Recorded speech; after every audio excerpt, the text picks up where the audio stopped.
साक्षात् परम ब्रह्म तस्मै श्री गुरुवे नमः।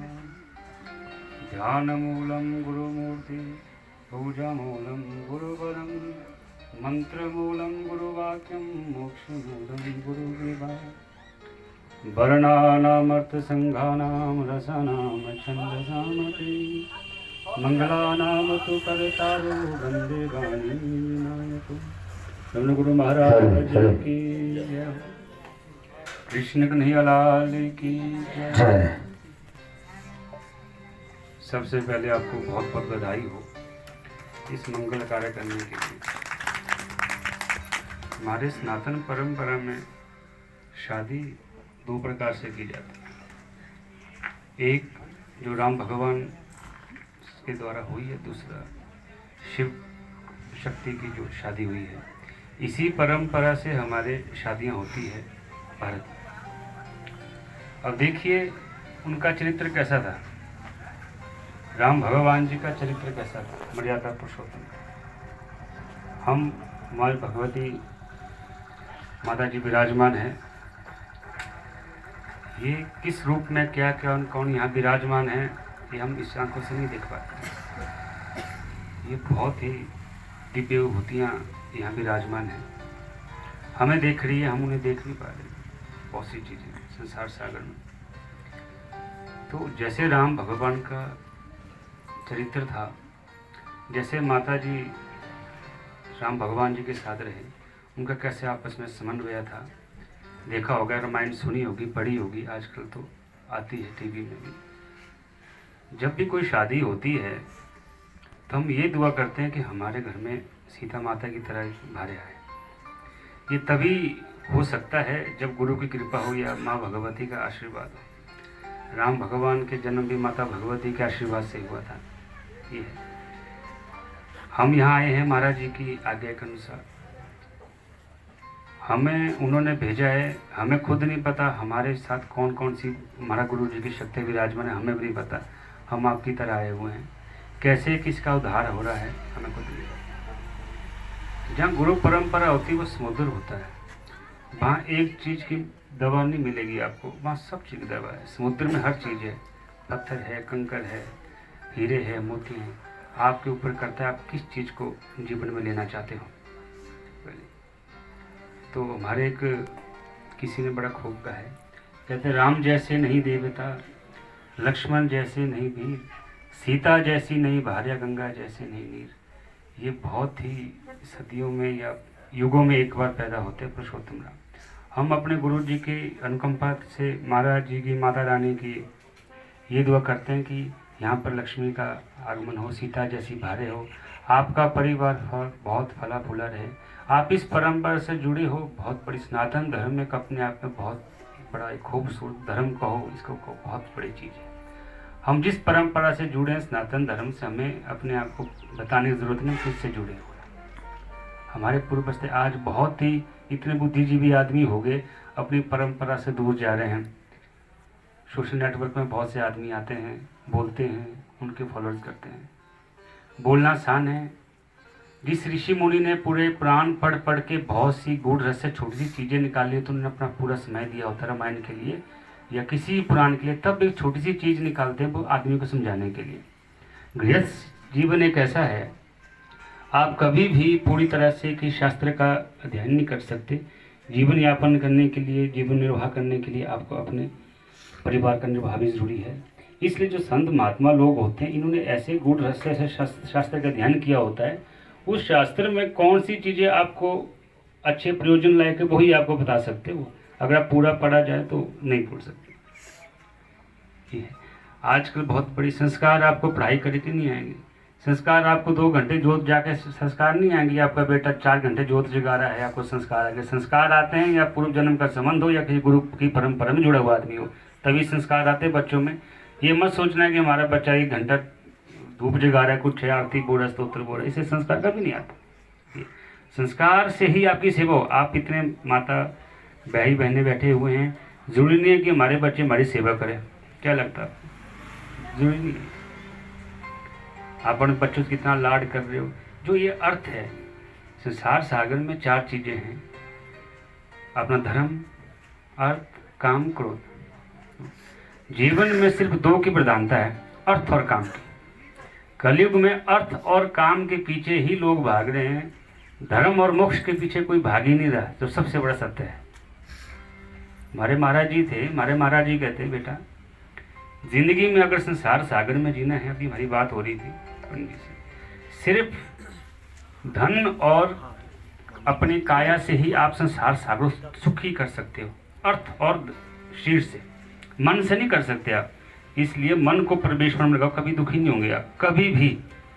आप किसी के प्रति क्या भाव रखते हो, वो कुछ ऐसी बात बोल आप दुखी हो गए। इसलिए संसार सागर सिर्फ अर्थ और आपके धन और आपके तन से सुखी रह सकता है। आप जितना किसी सेवा कर लो, किसी धन दे दो, आप मन किसी से लगाते हो, कभी सुखी नहीं रह सकता। मन तो परमेश्वर में ही लगाना चाहिए। इसी मन से तो बार बार हमारी इस संसार सागर में आना जाना रहता है। भागवत में कहते हैं कि जो आत्मा परमात्मा एक बहुत बड़ा ऊपर का विषय है, मन ही संसार का बीज। अगर मन को आपस जगह लगा दिया, आप आत्मा से परमात्मा का मेल हो गया। मन से ये चीजें हैं। मन, जब तक आपका मन इस चीज में लगा रहेगा तो आप दोबारा से ही इसमें जन्म मृत्यु आती रहेगी। ये चीजें, इससे आप इतने कर्म, आज हम आदमी बैठे हैं, क्या पता 10 साल बाद 5 साल बाद इसमें कौन सा में बैठा हो, संसार कोई पता नहीं। बहुत छोटी सी जिंदगी है, 60-70 साल जीते हो, कभी आप मल्टीप्लाई कर देना उसको। बहुत थोड़े से दिन होते हैं, अच्छा करो, परिवार को जो, किसी को ऐसा बुरा मत करो। जब तक शरीर है, आप देखो सुखी कब रहेंगे आप। अगर आप मालिक बनना शुरू कर दिया तो समझो आप दुख ही दुख है आपको। आपने नौकर बनना सीख लिया, आपको दुख नहीं होगा। अगर आप किसी को ऑर्डर देना शुरू कर दिया, नहीं माना दुख होगा, मेरा बेटा नहीं मान रहा। जब तक शरीर सागर शरीर है, आप खुद वो कर्म करो, कभी आप दुख होगा ही नहीं। आप कभी आजमा लेना, कभी किसी से पानी का गिलास मंगाओगे, उसने नहीं दिया तो आपको बहुत बड़ी गिल्टी होगी कि ये मेरा बेटा मान नहीं रहा। आप 10 आदमी को बोलेंगे, ये चीज़ें नहीं है। जब तक संसार शरीर दिया हुआ है, जो संत महात्मा होते हैं, ये तभी सुखी रहते हैं। इनको पता है जब तक हमारा शरीर खुद करना है, हमें किसी को बोलने की जरूरत नहीं है, सुखी रहते हैं। आज आओ, 20 साल बाद आओ, आना है तो इसी परंपरा में है। एक आदमी पहले से नाम लेना शुरू करते हैं, उस साइड जाता है, उसको बहुत कठिनाई होती है। ये छोटा सा पौधा होता है, अगर पहले से उसको जैसा आप शेप दोगे, उसको बहुत आसानी होगी। जब शरीर बिल्कुल हट जाता है किसी चीज़ से, तो बहुत दुख होगा। हम गुरु महाराज जी से ये विनती करते हैं, आप जितने भी आए हैं, गुरु परंपरा से जुड़ रही है। हमारी गद्दी जो है महाराज जी की, बोलने शब्द नहीं है। आस्था को आप शब्दों में नहीं बयान कर सकते। आप माता लोग अपने पुत्र से कितना प्यार करते हैं, अगर आपको पेन और कागज़ दिया जाए, आप नहीं लिख पाओगे। बहुत कुछ सोचते हैं, लेकिन आपका लिख नहीं सकते आप। वो आस्था है। हमारे गुरु परंपरा में सब कुछ है। आप किस भाव से आते हो वो करते हैं, आप क्या लेके आते हो वो है। कि देखो, हमारा शास्त्र को मानिए, कभी भी विचारों को नहीं, विचार कभी भी चेंज हो जाएंगे। आज आपसे अच्छा बोल रहा हूँ, क्या पता मैं कुछ टाइम तक अच्छा बात ना करूँ। शास्त्र को मानिए। विचार एक कपड़े की तरह है, आज हमने बास्केट पहने हैं और जब अप्रैल मई आएगा तभी उतारने पड़ेंगे। इसलिए शास्त्र जो बात है उसको ही मानिए, बाकी सब छोड़ दीजिए, कुछ नहीं करना सब। देखो, आप जब शास्त्र को मानोगे, 10 साल तक जब पुत्र होता है, माता जी के हाथ में होता है, तब तक अगर माता जी किसी मंदिर में जाके अपने पुत्र के लिए जो मांगते हैं, उसका पुत्र को लग जाता है।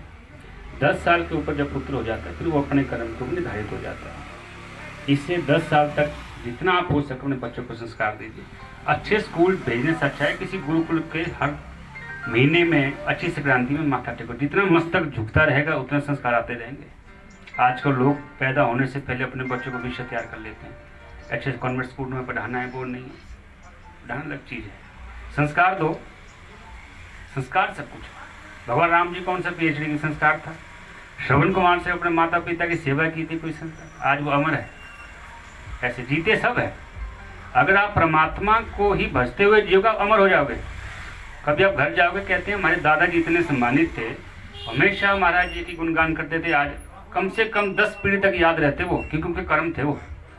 आज चौथी पीढ़ी भूल जाती मैं दादा कौन था। उन्होंने ऐसे कर्म किए ही नहीं, सिर्फ अपने परिवार के लिए करते हैं, परिवार ही भूल जाता है।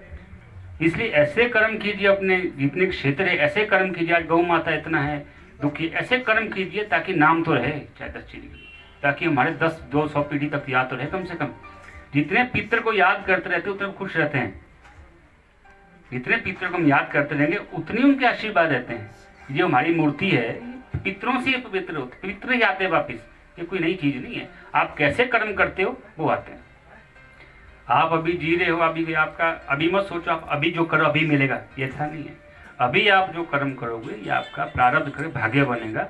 अगले टाइम आप अच्छे किसी महात्माओं के पास या अच्छे अच्छे घर में, संस्कारी घर में पैदा हो सकते हैं। पैसा मैटर नहीं करता, पैसा जितना मर्जी संस्कार मैटर करते हैं। पैसा बहुत है, जिसको बात करने की अकल ना हो तो पैसा क्या करेगा वहाँ। आपके पास हजारों करोड़ रुपया पड़े हो, बाहर कोई थप्पड़ मार के चला जाए, बात करनी ना है तो पैसा नहीं, संस्कार, संस्कार अपने आप ही पैसा देता है। अच्छा बोलोगे, अच्छा करो अपने आप ही। आज बहुत विडम्बना है, बहुत से माता पिता इतने दुखी है, अपने घर में से बोल नहीं पाते वो हम कितने दुखी है। क्यों? अपने घर में कहते हैं कि अपने घर की बेइज्जती कोई नहीं करना चाहता, लेकिन सब दुखी है। क्यों? संस्कार नहीं। आजकल छोटे बच्चे किसी का नाम निकाले बड़े खुश होते हैं, तो बाप का नाम निकालता है, देखो उसका नाम निकालना सीख गया। वो संस्कार नहीं है, वो कुछ टाइम के लिए है। पहले संस्कार दीजिए, छोटे छोटे मंत्र याद कीजिए, ओम नमः शिवाय करिए, ओम नमः भगवते वासुदेव, बच्चों को दीजिए, वो हमेशा उनका संस्कार रहेगा। जब भी आप किसी प्रांत से हो, जहाँ तक आपने 10 साल बचपन के गुजारे हो, आप चाहे अब्रॉड चले जाओ, वो जो स्लैंग आपकी बोली में वो कभी जाएगी नहीं। ये संस्कार है। जहाँ आपकी जब मातृभूमि है, वो कभी आपकी भाषा कभी छूटेगी नहीं, आप चाहे बाहर 20 साल रहो, 100 साल तक रहो, वो एक संस्कार है। इसलिए जब बच्चे छोटे उनको अच्छी चीज़ें बताओ। ये टॉमी टॉमी जो, ये कुछ नहीं है। ये राम भगवान की कहानियाँ सुनाओ। आज प्यासा कौवा सुनाते हैं, क्या मॉरल मिल रहा है उसका? अगर आप किसी राम भगवान का चरित्र सुना दो, भरत जी का चरित्र सुना दो, तो संस्कार तो आएगा कि राम जी कैसे थे। पूछेंगे वो लोगों से, मम्मी वो राम जी कैसे थे, कितना अच्छा लगेगा सुनने में। और छोटे छोटे कहानी, खरगोश जी थे ऐसे, ये कुछ नहीं है परंपरा से। आपने सिर्फ उसमें कैरेक्टर चेंज करने हैं, कहानियाँ तो वही है। कैरेक्टर चेंज, राम कैरेक्टर भगवान को लाओ। ऐसे भी भूले भटके में राम जी का नाम लोगे तो बहुत अच्छी बात, संस्कार आएंगे। आज लोग भागवत सुनते हैं, रामायण सुनिए, रामायण पढ़िए, संस्कार आएंगे। भाई से भाई कैसे रह जा सकता है, वो तो वही बताएगा। बहुत से सागर, संसार सागर में बहुत धनाढ़ हुए, मिला किसी को कुछ नहीं, खाली गए, खाली। हमारे महाराज जी थे, एक राजा के पास गए। वो राजा, जब आपको पद मिलता है आपको अहंकार आ जाता है। बहुत से सीमित से आदमी होते हैं, 100 में से 2 जिसको पद प्रतिष्ठा मिलने के बाद भी आदमी इसको अहंकार नहीं आए। ये एक मूल है, अहंकार पीछे चिपका रहता है। जो ट्राली के पीछे होता है ट्रैक्टर ट्राली, वो अहंकार है। बहुत से आदमी होते हैं जो ट्राली को नहीं लगा सकते पद प्रतिष्ठा में। जैसे महाराज जी बैठे थे, महाराज जी पखीर आ गए, कह रहे यहाँ का राजा कौन है। जब राजा जी बैठे थे वो थोड़े से परेशान हो गए, मैं गद्दी में बैठा हुआ आदमी को दिख नहीं रहा कौन हूँ। उन्होंने बड़े घमंड से बोला कि महाराज जी मैं बैठा हूँ, आपको दिख नहीं रहा। कहते आज से 20 साल पहले आया था कोई और बैठा था, उससे 30 साल पहले आया था कोई और बैठा था। तब उनके चक्षु खुले कि ये संसार सागर है, ये बैठने वाले कोई आज और है, कोई आज हम यहाँ बैठे हैं, किसी या कोई कल और बैठा होगा। ये घर है आपने बनाया, कितने साल तक रहोगे? 10 साल तक, 15 साल तक, फिर तो फोटो ही मिलेगी, कोई टंगी हुई फोटो होगी। आजकल फोटो 1 साल तक तो याद रहेंगे, मेरे पिताजी थे, फिर तो पूछेंगे भी नहीं कि पिताजी कहाँ हैं। इसलिए परमात्मा का जितना सुमरन करोगे अच्छा है। आप घर जाओ, फोटो टंगे मिलेंगे आपको, देख लेना। 1 महीने तक रोता आदमी। हमारे कहावत है, माता सबसे ज़्यादा रोती है। अगर कोई पिता पुत्र या पुत्र पूरा हो जाता है, सबसे ज़्यादा दुख माता को होगा जब तक माता का भाव बात्सल्य है। ऋषि मुनि भी अपने माँ बाप जब तक है तब तक उस ऋण से उत्तीर्ण नहीं हो सकते। ऋषि मुनि को भी चरित्र रचना माता के सामने झुकना ही पड़ेगा, क्योंकि वो उनका ऋण है, उनके गर्भ में रहे हैं वो माता का दुख तो कोई नहीं समझ सकता। बेटा चाहे जैसा हो, लेकिन माता तो फिर अपने बेटे कभी नहीं बोली माता। बाकी तो पिता 1 साल तक रहेगा, अपने काम में निकल जाएगा। इसलिए हम आपसे ये गुजारिश करते हैं, आपको जो शादी हो रही है राम भगवान की तरह अच्छी संस्कारी लड़की आए, कुछ हो, जरूरी नहीं है कि कई बार ऐसा होता है कि जो हमारी शक्तियाँ होती गुरु महाराज जी की, ये मस्तिष्क को चेंज करने की हिम्मत रखती है। 3 प्रकार के दुख होते हैं, दैविक, भौतिक, आध्यात्मिक। जो भौतिक दुख होते हैं, कभी लड़ाई लग गई, कभी हमें चोट लग गई या कुछ बीमार हो गया, आप दवाई ले सकते हैं, एलोपैथी होम्योपैथी ले सकते हैं, आप ठीक हो सकते हैं। आध्यात्मिक दुख वो है जब हम ग्रह पीड़ा से होते हो। ग्रह बहुत बड़ी चीज़ है, ऐसा मत सोचना ग्रह नहीं, ब्राह्मण लोग बैठते हैं, ग्रह बहुत बड़ी चीज़ है, कभी आजमा लेना अपने। ग्रह छोटी मोटी चीज़ नहीं है। जो हमारे अपने ब्राह्मण लोग नीचे वेदी में जो जिस तरह से ग्रहों का कहते वैसे आकाश वायुमंडल वैसे ग्रह की प्रतिष्ठा। ऐसा नहीं है कि सूर्य कहीं ऊपर है, मंगल कहीं ऊपर, जैसी वो बेदी लगती है वैसे ही वायुमंडल में उनकी चीज है। ग्रह बहुत बड़ी चीज है, ये बोलने की बुद्धि हर लेती है। इसका निवारण हम ग्रह शांति करते हैं। एक है दैविक दुख, तो मस्तिष्क में होता है, वो होता है खोट। उसका निवारण सिर्फ हमारे गुरु, जैसे गुरु परंपरा करती है, ये हमारे देवता लोग कर सकते हैं, बाकी कोई कर ही नहीं सकता। बहुत भयानक दुख होता है उस। कभी देखना हमने ऐसे घर में, ऐसे अच्छे अच्छे घर में ऐसा मंद बुद्धि बालक हो, क्या करेंगे? नरक है वो, कहीं ले जाते हो शर्म आएगी आपको। ये दुख, इस दुख से बचना चाहिए। ये दुख तब बचता है जब आप गुरु परंपरा से जुड़े हो। बाकी हमें तो प्रत्यक्ष सनातन धर्म है, हम प्रत्यक्ष प्रमाण को मानते हैं। ज्वाला माता देखो आपके नजदीक है, प्रत्यक्ष प्रमाण। भगवान उसे मानते हैं जो प्रकृति को चेंज करने की क्षमता रखता हो। ज्वाला माता ने प्रकृति को चेंज किया है, अविश्वसनीय। पानी डालते हुए नहीं बुकती, प्रकृति को चेंज है, उस चीज को मानते हैं, वहां हम शीश झुकाते हैं। जगन्नाथ देखो झंडा उल्टा घूमता है। हम उस परंपरा से जुड़े हुए आदमी हैं, हमें कहीं बताने की जरूरत नहीं कहाँ से जुड़े हुए हैं, इतने हजारों साल से जुड़े हुए हैं। बाकी आपको बहुत बहुत साधुवाद। आपकी शादी है, सब ये शादी एक संस्कार है। इसको आप इसको आपने ये मत सोचना नाच गाना है, सीरियल का, ये संस्कार है। 16 संस्कार में से शादी एक संस्कार है, ये संस्कार है। जैसे जैसे इनका संस्कार पूरे होते रहेंगे, हमारे संस्कार चूड़ा कर्म होते थे। हमारे पहले खाना खिलाते थे, सूर्य को दिखाते थे, जो 16 संस्कारों में से जो चीज़ थी। जब सब संस्कार हो जाते हैं, हमेशा उसमें हमेशा ही आपको भगवान की कृपा बनी रहती है। संस्कार है ही है। अब तो लोग डीजे बना रहे, कुछ बना रहे, अब ज़्यादा संस्कार पे ध्यान नहीं दे रहे, अब डीजे पे नाचने पे। लेकिन जो हमारे कर्म है वो पूरे करने ही चाहिए, जो ब्राह्मण करता है। देखो नाचने वाले चले जाएंगे, आप यहाँ 100 आदमी है, 2 दिन तक है, फिर तो परिवार ही रहेगा ना। उस परिवार में जब संस्कार आएंगे, वो वही है जो ब्राह्मण करेगा, उस चीज़ को समझाएगा कि पति पत्नी का रिश्ता कैसा होना चाहिए। कुछ उसमें विचार होते हैं जब वेदी में बैठते हैं, उसको ध्यानपूर्वक सुनना चाहिए, अवगमन, तभी भगवान की प्राप्ति हो सकती है। नाच गाना 2 दिन का है।